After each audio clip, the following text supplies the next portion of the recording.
Team India అదరకొట్టింది. ఉత్కంఠభరిత మ్యాచ్లో భారత్నే విజయం వరించింది.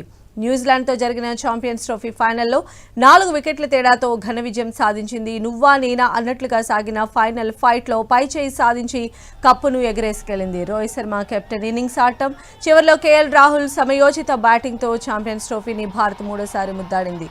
తొలుత బ్యాటింగ్ చేసిన న్యూజిలాండ్ 50 ఓవర్లలో 7 వికెట్ల నష్టానికి 251 పరుగులు చేసింది. ఈ లక్ష్యాన్ని భారత్ 6 బంతులు మిగిలుండగానే 6 వికెట్లు కోల్పోయి ఛేదించింది. ఈ మ్యాచ్లో విరాట్ కోహ్లీ 1 పరుగు మాత్రమే చేసి తీవ్ర నిరాశపరిచాడు.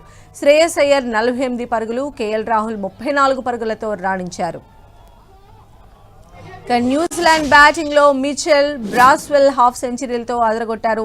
ఫస్ట్ 10 ఓవర్స్ ధీటుగా ఆడిన కివీస్ మిడిల్ ఓవర్స్ లో స్లో డౌన్ అయింది. ఇందులో ఇండియన్ స్పిన్నర్స్ కీలక పాత్ర పోషించారు. 15 ఓవర్ల లోపు 3 వికెట్లు పట్టడంతో పరుగుల స్పీడ్ తగ్గింది. మళ్లీ చివరిలో దూకుడుగా ఆడటంతో కివీస్ 251 పరుగులు చేయగలిగింది. 252 పరుగుల లక్ష్యంతో బరిలోకి దిగిన టీమిండియా దూకుడుగా ఇన్నింగ్స్ ఆరంభించింది. రోహిత్ శర్మ, గిల్ కలిసి మొదటి వికెట్ను 105 పరుగులు జోడించారు. రోహిత్ శర్మ 76 పరుగులతో కెప్టెన్ ఇన్నింగ్స్ ఆడాడు.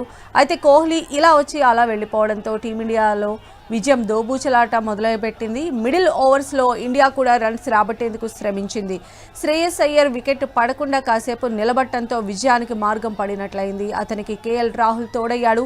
చివర్లో హార్దిక్ కూడా తన వంతు పాత్ర పోషించడంతో ఇండియా విక్టరీ కొట్టింది, విజేతగా నిలిచింది. ఛాంపియన్స్ ట్రోఫీని సగర్వంగా ఎత్తింది. కివీస్పై 25 ఏళ్ల నాటి పగను తీర్చుకుంది.